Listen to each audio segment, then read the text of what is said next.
Hello po sa lahat po ng mga supporters namin po dyan sa YouTube, sa nag-subscribe sa amin, sa nagla-like, sa nagko-comment. Maraming salamat po sa inyo.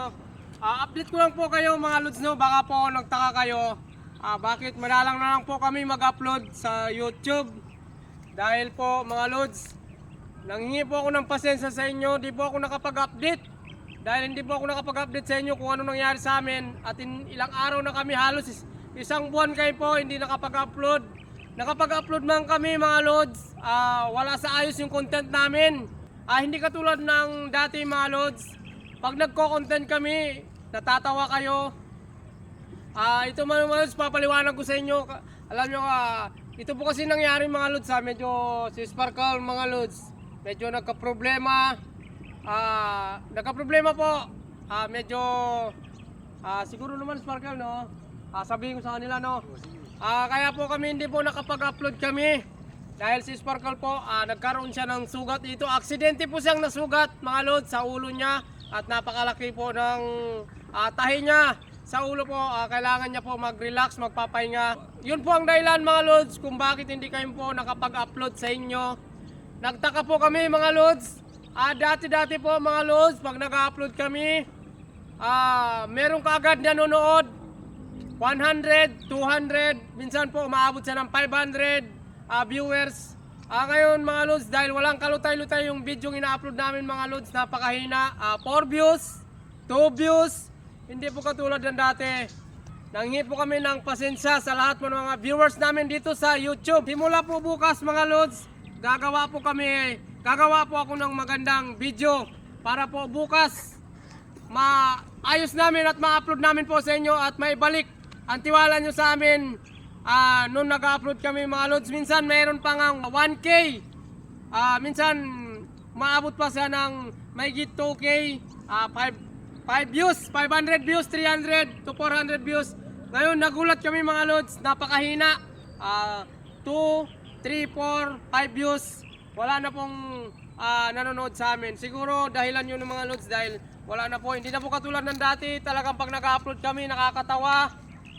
Ngayon kasi ina-upload namin mga lods, yung ina-upload namin ngayon mga lods, wala pong kalutay-lutay. Hindi po kayo natatawa. Hindi po kayo naiinganyo sa mga bago naming video upload. Ito pala si Bornok at saka si Sparkle. Bornok, ano masabi mo sa mga viewers natin sa YouTube? Kung bakit nagkaganon ang views natin?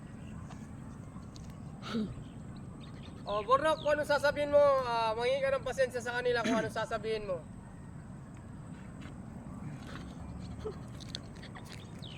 Sabihin mo sa kanila, Bornok, pasensya na po kayo mga lods dahil hindi po kami nakapag-upload ng video.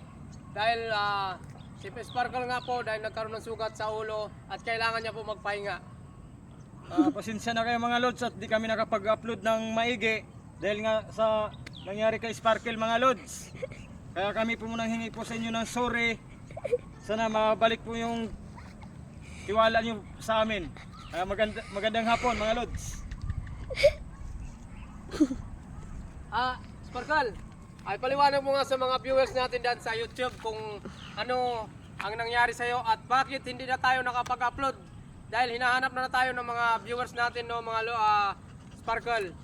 Medyo marami pa naman, meron pa naman nagsasubscribe sa atin. Meron na tayong 594 subscriber. Sa lahat mo na nagsubscriber sa amin, sa nagsubscribe sa amin sa Vlog Roger, maraming pong salamat sa inyo. Ngayon Sparkle, sabihin mo na kung ano yung dapat mo sabihin sa kanila at bakit bigla tayong nawala.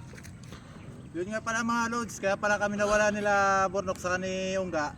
Dahil doon sa nangyari sa ulo ko, yung natahi ako dito, benching ko. Kailangan na ako, magpahinga muna ako ng mga 1 buwan. Ayun ang sinabi sa akin ng doktor sa akin, kaya hindi muna kami nakapag-vlog ng maayos. Yun lang pa mga lods, para malaman ninyo. Huwag sana kayo magsawa sa amin na sumuporta sa amin.